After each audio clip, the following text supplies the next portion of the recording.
Active passive हो, चाहे direct indirect हो, चाहे ग्रामर का और जो दूसरा कोई भी टॉपिक हो, अगर इंग्लिश ग्रामर सही से पढ़नी है या समझनी है तो जो चीजें हम बता रहे हैं पहले उसको मजबूत कर लिए, सही से पक्का कर लिए तो ही आगे पढ़िए, तभी ग्रामर सही समझ सकते हैं। वरना जिंदगी भर जूझते रहेंगे ग्रामर में, ग्रामर समझ में नहीं आएगी। और जो चीजें हैं उसमें सबसे पहले देखिए आपको क्या आना चाहिए। कोई भी चीज है पहले आपको हर हिंदी वर्ड की इंग्लिश मीनिंग पता होना चाहिए, हर इंग्लिश वर्ड की हिंदी मीनिंग पता होना चाहिए। अब ये हर का मतलब तो हो गया करोड़ों वर्ड हो जाएंगे, ऐसे तो नहीं है, लेकिन बहुत से आम बोलचाल की भाषा के वर्ड हिंदी को इंग्लिश में क्या कहते हैं। जैसे खेलना को प्ले कहते हैं, रोना को क्राई कहते हैं, हंसना को लॉफ कहते हैं, मुस्कुराने को स्माइल कहते हैं। ये तो छोटी मोटी बातें हो गई। इसके अलावा वर्ब जो होते हैं, कोई भी काम करना, दौड़ना, रोना, हंसना, गाना, खेलना, कूदना, खाना, पीना, सोना, जगना, सब कुछ है ना, पॉटी करना वगैरह वगैरह सब कुछ हो गया। तो ये सब आ जाएगा आपका वर्ब में, ठीक। जिसमें नाना नाना लगा हो वो सब वर्ब है। खाना, खाना, करना, टॉयलेट करना, सोना, जगना, हंसना, रोना, सब में नाना नाना लगा है। लेकिन जब हम टेंसेस पढ़ते हैं तो ये नाना नाना हट के ताता ताता ता हो जाता है। जैसे हंसता है, रोता है, गाता है, और यही नाना नाना हट के हंस रहा है, खेल रहा है, ये सब हो जाता है। हंस चुका है, रो चुका है, दौड़ चुका है, ये सब हो जाता है ना, है ना। रहा होगा, खेल रहा होगा, पढ़ रहा होगा, ये सब हो जाता है, नाना नाना हट जाता है, तो इसमें कंफ्यूजन हो जाती है। अब क्या मुद्दा है, पहले तो उस वर्ड की, पर्टिकुलर वर्ड की हिंदी पता हो कि इस हिंदी वर्ड को इंग्लिश में क्या कहते हैं। अगर टेंसेस पढ़ रहे, ट्रांसलेशन बेसिक से पढ़ रहे यूपी बोर्ड के हिसाब से, तो ये जो आईसीएसई बोर्ड वाले होते हैं ये तो बेसिक की सत्यानाश कर देते हैं बच्चों की, कहते हैं इंग्लिश टू इंग्लिश पढ़ो। ठीक है, इंग्लिश टू इंग्लिश, लेकिन जो है कभी बेस मजबूत नहीं होगा, क्योंकि आम भारतीय अगर इंडिया में पैदा हुए तो हिंदी टू इंग्लिश पढ़ना पड़ेगा तो ज्यादा समझ में। मदर टंग हमारी मातृभाषा हिंदी है, ठीक है। बहुत सी आईसीएसई बोर्ड के बच्चे होते हैं, लड़कियां 10th में हैं, 12th में, उनको ये नहीं पता होता है ही को, ही माने HE, ही जो लफ्ज होता है उसकी हिंदी क्या होती है ना। वो कहते हैं ही माने लड़का, हालांकि ही माने वो होता है, क्या होता है वो, और शी माने भी वो होता है, वो मत सोचते शी माने लड़की। हाँ, ही माने वो होता है, लेकिन ये कोई लिविंग थिंग यानी लड़के के साथ यूज होता है, लड़का हो जानवर हो। और एक वो होता है वामेओ की मात्रा, वो लड़का है ना, तो वो लड़का नहीं, वो किताब, वो बुक, वो पेंसिल, ये जो ज्यादा जो वो होता है वो ज्यादातर नॉन लिविंग थिंग के लिए यूज होता है, बेजान चीजों के लिए। उसकी इंग्लिश होती है दैट, THAT, दैट। अब वो भी है, वो भी है, लेकिन वो जो जानदान वाला वो है उसकी इंग्लिश ही है, लेकिन बेजान चीज वाला वो है, उसकी इंग्लिश दैट है। चलिए वो वाले टॉपिक में घुस गए, बहक गए थे, सॉरी। तो हम ये बता रहे थे कि क्या पता होना चाहिए पहले भाई आपको, हर वर्ड की हिंदी की इंग्लिश, इंग्लिश की हिंदी पता होना चाहिए, ठीक है। उसके अलावा आपको ये पता होने के बाद आपको पार्ट्स ऑफ स्पीच पता होना चाहिए। पार्ट्स ऑफ स्पीच हम लोगों ने बचपन से पढ़ा होगा, बचपन तक यही पढ़ते रहेंगे कि 8 पार्ट्स ऑफ स्पीच होती हैं, है ना। नाउन, प्रोनाउन, वर्ब, एडवर्ब, हम कहते हैं 8 नहीं होती है, 12 होती है, 12 पार्ट्स ऑफ स्पीच होती हैं, वो बाद में डीपली पढ़ाएंगे, ठीक है। Noun, pronoun, verb, adverb, preposition, conjunction, interjection, article, determiner, predeterminer, etcetera etcetera होते हैं, लेकिन काम चलाओ पार्ट्स ऑफ स्पीच की नॉलेज। पार्ट्स ऑफ स्पीच में जो सबसे मेन चीज है, जो ग्रामर की और टेंसेस की जान है, वो है वर्ब। वर्ब होता है क्रिया। वर्ब को हिंदी में क्या कहते हैं, क्रिया। क्रिया मीन्स होता है कोई भी काम करना, जैसे हमने बताया इसमें नाना नाना लगा, वो सब क्रिया है, वर्ब है। और हर उस क्रिया की हिंदी की इंग्लिश पता होना चाहिए। जैसे खेलना, दौड़ना, हंसना, रोना, सबकी इंग्लिश पता होगी। तो छोटे छोटे वर्ड हैं, वैसे बहुत बड़े बड़े कठिन कठिन शब्द भी होते हैं, और कभी कभी क्रिया नाउन बन जाता है, नाउन क्रिया भी। तो बहुत बात की बात है, पहले तो बेसिक बात ये पता हो। जब ये पता हो गई आपको, हर वर्ब की, हर शब्द की हिंदी की इंग्लिश, इंग्लिश की हिंदी पता हो गई, या धीरे धीरे पता कर, फिर उसके बाद आप ट्रांसलेशन यानी टेंसेस पढ़ेंगे। ट्रांसलेशन और टेंसेस में भी थोड़ा सा फर्क है। टेंसेस जब आप पढ़ेंगे, टेंसेस मीन होता है टाइम, काल, समय, वक्त, जमाना, ठीक है। उसमें जो है 3 तरह के टेंसेस होते हैं, प्रेजेंट, पास्ट, फ्यूचर, ये सब होता है, ठीक। उसके अंदर रूल्स होते हैं, उसके अंदर टाइप्स होते हैं, simple present tense, present continuous, present perfect continuous, ठीक है। ये सारी बातें तो हैं अपनी जगह, लेकिन उसके बाद जब आप टेंसेस पढ़ लेंगे तब आप एक्टिव पैसिव पे आएंगे, तब आपको एक्टिव पैसिव समझ में आएगा, तभी आपको डायरेक्ट इनडायरेक्ट समझ में आएगा। जब आपको टेंसेस पता होंगे, टेंसेस से पहले वर्ब पता होंगे, वर्ब से पहले हर वर्ड की इंग्लिश की हिंदी, हिंदी की इंग्लिश, यानी वोकैबुलरी आपकी स्ट्रांग होनी चाहिए, तो अब आप समझ पाएंगे। तो अब आप देखिए, जैसे आप एक्टिव पैसिव अगर आप पढ़ना चाहते हैं, ठीक है, तो पहले तो ये जो बकवास हमने की, ये सारी बकवास पे ध्यान देना आपको पड़ेगा, तभी आप ग्रामर को ध्यान से पकड़ पकड़ बना सकते हैं ग्रामर पे, वरना आप जिंदगी भर ग्रामर को रटते रहेंगे, ग्रामर आएगी नहीं। हाथ वहां से डालो वरना स्पीकर में आवाज नहीं जाएगी। ठीक है, यहाँ पे समझ में आ गई बात। पीछे वाले स्पीकर है किनारे। ठीक है, ये हिंदी से इंग्लिश पार्ट्स ऑफ स्पीच हो गई, वर्ब हो गया, टेंसेस हो गए, एक्टिव पैसिव डायरेक्ट, ये सब आपको जब समझ में आएंगे जब आपका ये मजबूत होगा। हर वर्ड की हिंदी की इंग्लिश, इंग्लिश हिंदी। मेरा नाम आमिर है तो माय नेम इज आमिर या आई एम आमिर, ये तो भाई इंग्लिश हो गई मेरी। अब आप कहेंगे सर आई एम आमिर है ना, ये है, ये कौन सा टेंस है, ये कोई सा टेंस नहीं है। ठीक है, ये आउट ऑफ टेंस हो जाते हैं कुछ चीजें। बहुत से लोग आई देखा, आई के साथ बस एम लगा दिया तुरंत, आई के बाद एम लगता है, ये गलत है। ठीक है, ये गलत है। बहुत से बच्चों ने भी इसने किया था, आई के साथ एम लगा दिया, तो वो आई के साथ एम लगता है, लेकिन वो प्रेजेंट कॉन्टिन्यूअस टेंस में जब हम होते हैं तब लगता है। हर जगह आई के साथ एम नहीं। आई गो टू स्कूल लिखना है, वो I am go to school लिख देता बच्चा। क्यों लिख देता है? जैसे उसको पता है मैं स्कूल जाता हूँ, क्या उसने देखा कि भाई मैं स्कूल जाता हूँ, बात ये चल रही है, और उसने देखा ये हूँ लगा है तो हूँ की वजह से एम लग जाएगा। वो स्कूल जाता है लगा है देख के लोग इज लगा देते हैं।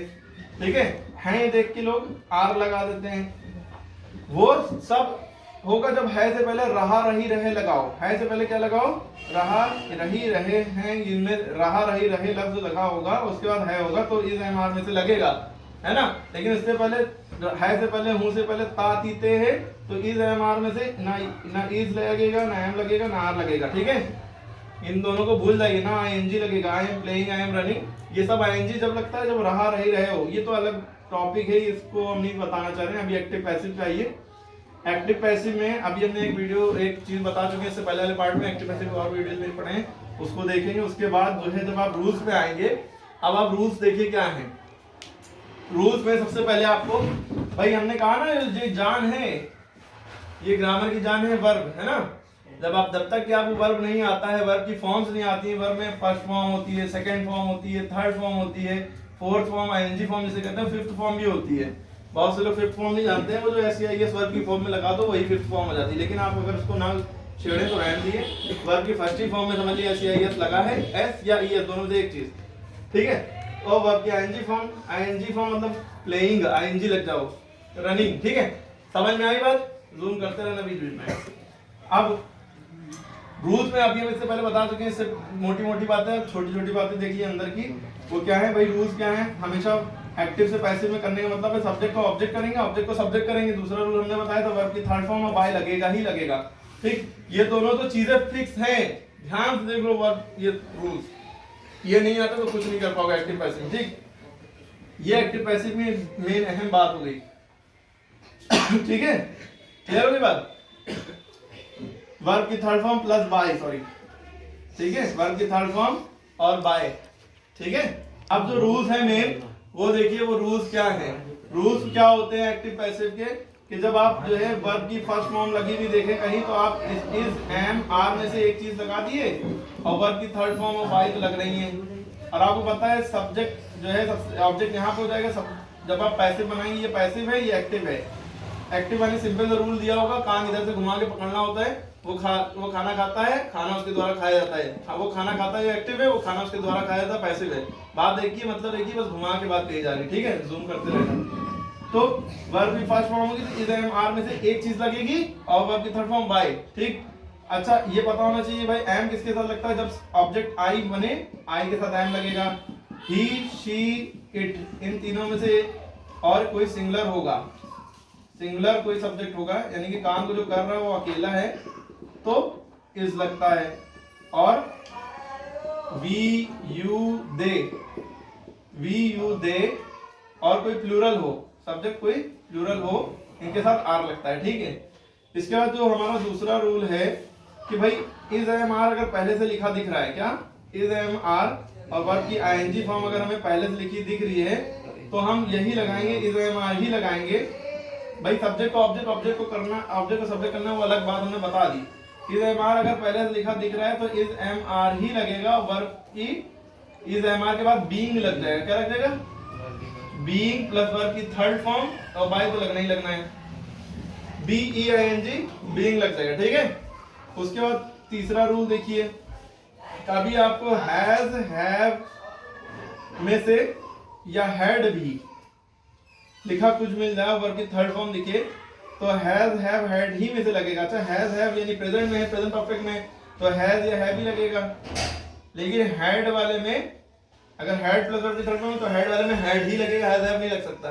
हैज वाले में अगर हैज हैव है इन्हीं तो हैज हैव ही लगेगा। ठीक है, हमने दो रूल्स को कंबाइन करके लिख दिया है। तो हैज हैव प्लस वर्ब की third form plus by plus subject. ठीक है, फिर उसके बाद प्रेजेंट परफेक्ट कंटीन्यूअस, इसके बाद जो होता है टेंशन में उसका नहीं बनता, लेकिन उसका भी बन जाता है। बीइंग के बाद बीइंग लगा दिए तो उसका भी बन जाएगा। चलिए वो आपके कोर्स में नहीं है। फिर उसके बाद अगर हम वर्ब की सेकंड फॉर्म लिखी हुई देखेंगे तो वर्ब की सेकंड फॉर्म के लिए क्या रूल हो जाता है। वर्ब की सेकंड फॉर्म के लिए जैसे वर्ब की फर्स्ट फॉर्म के लिए क्या हुआ था, इज एमआर में से एक चीज लगी थी, इधर वर्ब की सेकंड फॉर्म होगी तो वाज या वर्ब में से एक चीज लगेगी। क्या लगेगा, वाज या वर्ब में से एक चीज लगेगी। और वर्ब की थर्ड फॉर्म प्लस बाय लगेगा। ठीक है, इसके बाद अगर आपको पहले से वॉज या वर्ब लिखा दिखे, वॉज या वर्ब लिखा दिखे, आईएनजी फॉर्म लगी हो तो वॉज या वर्ब ही लगाएंगे और बीइंग लगा देंगे। क्या लगा देंगे, बीइंग। वर्ब की थर्ड फॉर्म बाय। ये देखिए जैसे इसमें क्या था, is am are ING form लिखी थी तो इज एम आर ही लिखा था, बीइंग लग जाता है। अच्छा जब आईएनजी लगा होता है तब ये आईएनजी लगाते हैं। और जब वर्ब की थर्ड फॉर्म हैज हैव वाले में देखिए ये वाला वर्ब की थर्ड फॉर्म प्लस बीन यहां लगता है, एक रह गया था सॉरी। तो वर्ब की थर्ड फॉर्म प्लस बीन लग जाएगा ना। वर्ब की थर्ड फॉर्म वाले में जो है इसके बाद बस बीन लगा देते हैं। हैज हैव तो होगा कुछ आगे पीछे हो गया। ठीक है, वर्ब की थर्ड फॉर्म आ गई, ही हैज बीन। ठीक है, इसके बाद बीन लगेगा, वर्ब की थर्ड फॉर्म बाद में लगेगी। ठीक है, समझ में आई बात। याले हैज हैव में बस बीन लग जाता है। याले is am are was were वाले में अगर इन दोनों को कंबाइन कर दें तो इज एम आर या वाज वर ही लगेगा, बस बीइंग लग जाएगा। बीइंग ऐसा कि जिसमें एनजी लगाओ, याला बीन पढ़ते हैं बीन। ठीक है, समझ में आ गई बात। वाज वर लिखा होगा तो वाज वर प्लस बीइंग। ठीक, हैड लिखा होगा तो हमने बता दिया हैड प्लस बीन। क्लियर हो गई बात। तो विल या शैल लिखा है तो विल या शैल वाले में क्या लगेगा। अगर हमारे पास हमें लिखा हुआ दिख जाए कि विल या शैल, क्या विल या शैल पहले से लिखा हुआ दिख जाए, वर्ब की फर्स्ट फॉर्म हो तो हम विल या शैल ही लगाएंगे। विल या शैल में से एक चीज लगाएंगे और ज्यादातर विल ही लगता है, शैल में बहुत कम होता है, तो उसमें बी लग जाता है और वर्ब की थर्ड फॉर्म में बाय लगना है। ठीक है ना। इसके बाद विल बी पहले से लिखा हुआ दिख गया। जैसे मान लिया कोई सेंटेंस में हमें क्या दिख गया, विल या शैल और बी, तो उसका भी चेंज नहीं होता, वो बी बीइंग लग जाएगा। आगे वो आपको ये बताया जाता है present perfect continuous, past perfect continuous, future perfect continuous और फ्यूचर कंटीन्यूअस। फ्यूचर कंटीन्यूअस यानी विल शैल के बाद बी लगा होगा तो उसका चेंज नहीं होता है, उसका वही एज इट इज रहता है, लेकिन उसका भी चेंज हो जाता है। अगर हम बताएं तो जो भी वर्ड है, जो भी रूल है उसके आगे बीइंग बीच में छोड़ दो तो उसका भी चेंज हो जाएगा। चलिए वो अलग बात है।